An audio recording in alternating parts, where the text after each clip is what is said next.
Daisies. Hello and welcome to another one of my videos, and you may have noticed by the title, in this video I'm going to talk about doing some sort of tutorial for a dread wrap. And I've seen quite a lot of videos and I've seen people with dread wraps that I really like the look of, but I wasn't sure how they made them. I mean, I've got a couple in just to show you that I've already done. Don't know if you can see that one. That one was my first one I made, and also the second one, which is hiding under here. There we are, that's my second one there. I don't know if you can see that as well, lots of different colours. So how I created this is using a strip of fabric first. So what I did was roll a strip of fabric around the hair, something like this. I've just cut like any material like really, this is just normal material, I don't know if you can see that, just a nice pattern on it. And I'm going to find a dreadlock to wrap that around and hopefully show you. How well I'm going to be able to do this while looking in the mirror in the inside of my bedroom, I don't know. And I do apologise for the mess of things everywhere because I'm just about to move house in the next couple of days. So stuff's kind of everywhere, but I've determined I'm going to fit this video in so I won't have any internet where I'm going, so I've got to make the most of trying to get things sorted now.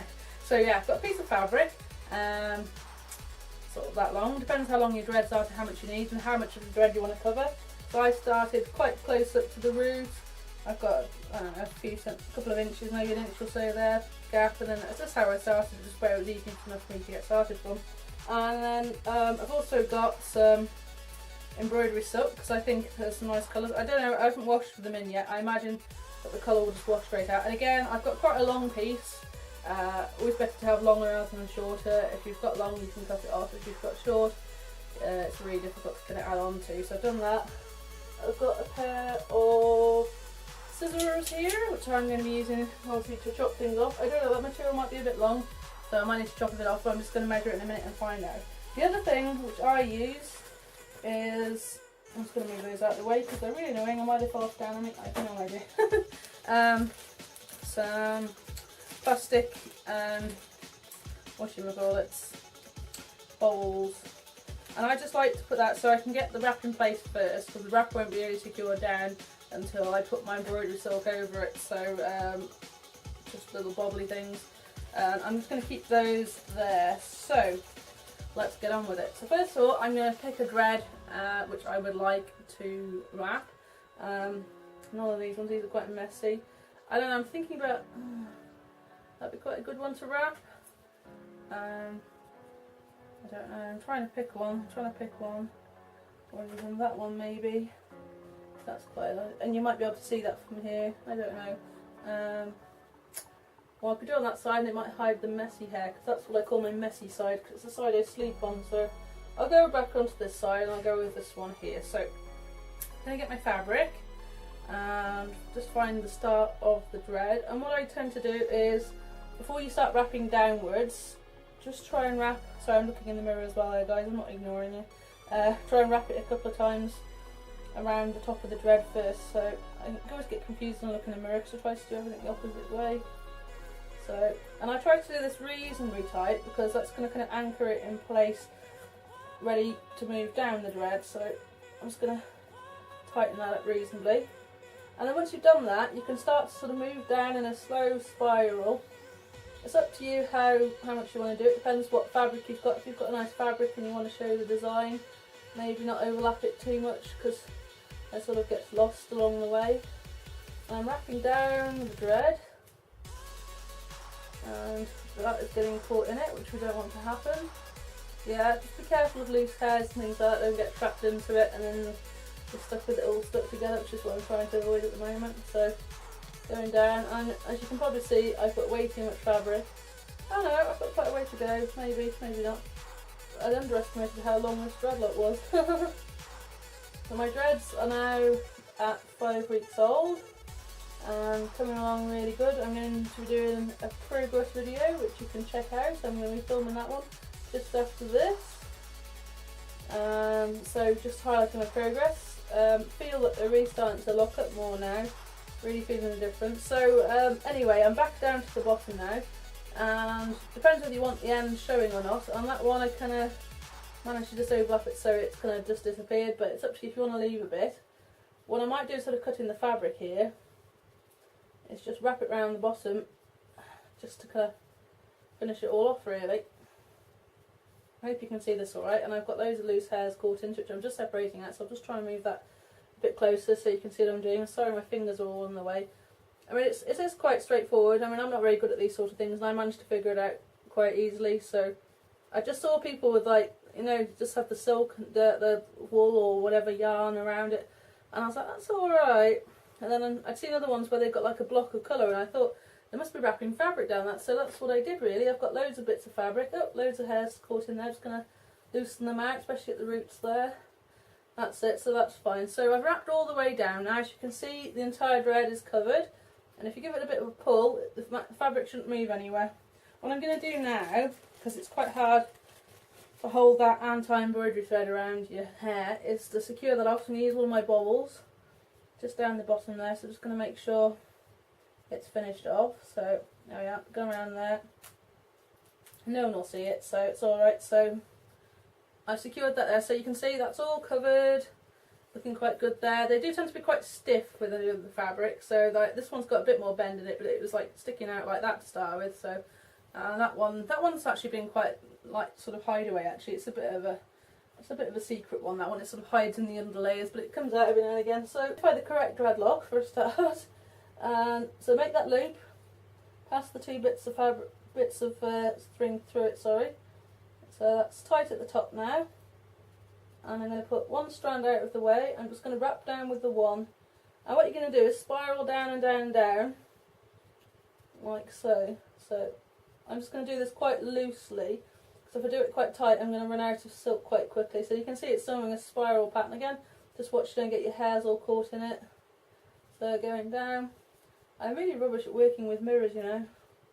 Really rubbish. Down. And that's actually quite cool. I'm quite liking the colour of this one already. The other ones, the crisscross isn't that apparent, but I think this one's quite good. I'm getting all confused in the mirror again. Oh no, the end's unravelled. I'll have to cut that off. If it is too long, you can cut it off. Obviously, just be careful where your dreadlock starts and ends. You'll have to cut that off. So the end of the dreadlock's actually there. So what I'm going to do now is just go around and stop. So I can feel that the dreadlock just carries on a little bit further. I'm going to use another plastic band thing, because I'm really rubbish at holding things in place while using things with the one hand. I always need both my hands to do things. Just going to secure that as best as I can, so it's not going to go anywhere. And I will remove that fabric in just a sec. So yeah, it unravelled. So what I'll do is I can just see, I can open it up. I can see where the hair ends. In fact, I'll do it now. Get my scissors, and I'm just going to go around the back of the dread for the second. Pull the hair out of the way as best as you can. Just going to cut it short. I'm going to trim it off a bit more in a minute, but first of all, I'm just going to get rid of that extra excess bit. This is turning out to be a really crap tutorial video, isn't it? So anyway, so that's that out of the way. So what we're going to do now, so this usually takes me a while to figure out. So if I go that way, around the back, you should crisscross over the front, like so. And just try and do it, so try and do the same width, spiralling down as you would the way up, so that you get the crisscross to fall in the right place.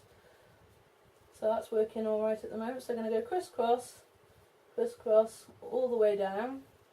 And I really like the pattern this one's actually doing at the moment. It's really good, looking good to me anyway. So almost down at the bottom. So when you get down to the bottom, I'm just going to wrap it round a couple of times, and then I'm going to locate the end of the other string. I'm going to bring the two together, and what you're going to do is just a good old-fashioned grab. So I tie it quite close, cut it quite close to the knot, so can't be seen. So I'm just going to get rid of that. So at the moment I've got this little bit of fabric on the end. What I could do, I suppose, if you wanted to, would bring it back round like that and maybe tie that in place. So I think I'm going to do that, because I don't cut any closer. But if you were really good with pairs of scissors and you can see what you're doing, or you could get someone else to do it for you, would be to oh grass, this is really annoying. Would be to get someone else to do it for you. That would be the best option, really. just going to tie that nice and securely. So it actually covers the whole of my dread there. So if you wanted to end that, looks a bit bulbous on the end there, but I'm sure you could do it a bit better than I have, and it's all stuck to the other hair. So there we are. It's a little bit wonky, but that's the basic idea. So you could tidy it up yourself afterwards. Just going to make sure there's no pieces of hair there. So there we are. So you can see there, that's the whole dreadlock finish, the dread wrap even. So you can see you've got like a crisscross pattern coming down. I try to pick a colour that actually stands out from the colour you've got already, so that you can actually see the crisscross coming over, because in this one I did, the first one, it's sort of obvious but not massively, and again in my other one I think that you can even see it at all there. I don't think you can, so there we are. So that's cool. How long you can keep it in for I have absolutely no idea, because I've not actually really could have done much with these. As I said, when you first put them in they are quite stiff. But I think they just soften up a little bit. Like this one's a bit more bendy now. The fabric's kind of adjusted to where it was. Also, depends what type of fabric you've used. I would tend to go. I mean, that was an old piece of a t-shirt. So was that, and that's just an offcut of fabric which had a bit of stretch in it. If you use something really, really quite stiff, then obviously the dread's going to be stiff, and it's not really easy to sort of work with anyway. So, I mean, offcuts of t-shirts are perfect. I've actually made a couple of things. I'll just show you really quickly what I made with the offcuts of dread t-shirts. If I can find them. I've got a massive collection of things here. There we are. So here's a couple of things I made. I actually watched another video on YouTube to find this out. Here we have just a dread wrap really, made out of the bottom of a t-shirt. So you basically, an old t-shirt you don't want or whatever, or you can go to a charity shop, get a cheap one in nice colours or whatever, like this. Cut it off. So you've got the bottom. I don't know how long that is in inches or centimetres, I don't know, it's like maybe 15 centimetres, as long as you want really, because it's going to cover your head like that sort of thing, isn't it? So anyway, so you've got that, and here's my favourite one. I really like this one, and this one's quite funky. It's got like a skull thing going on in it, which is pretty cool. It's a cool t-shirt, but because of my medication I put weight on and it doesn't fit anymore. I'm really disappointed. So, but it makes a really good cool wrap. I'm not going to sort of fiddle around too much, but if you get the idea. It's got quite a funky pattern. So that's like ultra cheap to do. Quite unique. Nobody else is going to have the same one as you probably, unless you've you know, got the same t-shirt as someone else. But I know certainly I've not seen anybody else with these ones yet. And they make a really cool wrap. They're nice and stretchy, so they pull nice and tight. And once you've tied them, they don't budge. So yeah, that's another idea to do. So if you've got a t-shirt you don't like anymore and you're about to throw it away, fear not, you don't have to throw it away. You can cut the bottoms off and make yourself a really awesome dread wrap like that. A dread wrap around your head wrap as opposed to a dread wrap. Anyway, so I'm sorry the video's been a bit rambly, but I hope you have a bit of an idea. I know it's just a little technique I've tried and tested myself. So go and have a go, see what you can do. And as I said, it's, you know, you don't have to put the fabric there. You can just wrap the embroidery thread around. A lot of people do that. I've seen some really good videos doing different patterns and that sort of thing, which is really cool, different colours. But I just quite like the solid colour. I don't know, I just like that really. I like it in my hair. So, but you don't have to do an entire hair either. You could just do a section of a dread and just wrap that bit. And it's just the same. It's just however much of the hair you actually want to cover really. So yeah, so that's my video. I hope it's been helpful. If you like it, thumbs up. If I come up with any other crazy ideas for hair, I will do another tutorial or tutorials. Also, I just make things up as I go along. If I get a good idea, I go, I'll give that a go. And that's what I do usually. So anyway, if you've got any questions, please feel free to comment and I will try and answer them the best I can. I don't know how great this video has been, but I hope it's been of some help to you. As I said, I don't think it's too hard. As long as you've got the idea of what to do, then you can usually fiddle away. You want to have a mirror quite close to you. I find that helpful. I'm using a mirror the other side of my room here, which was quite difficult, and trying to talk to the video. So I have a mirror quite close nearby. But anyway, yeah, so look out for more videos soon. Until next time, bye!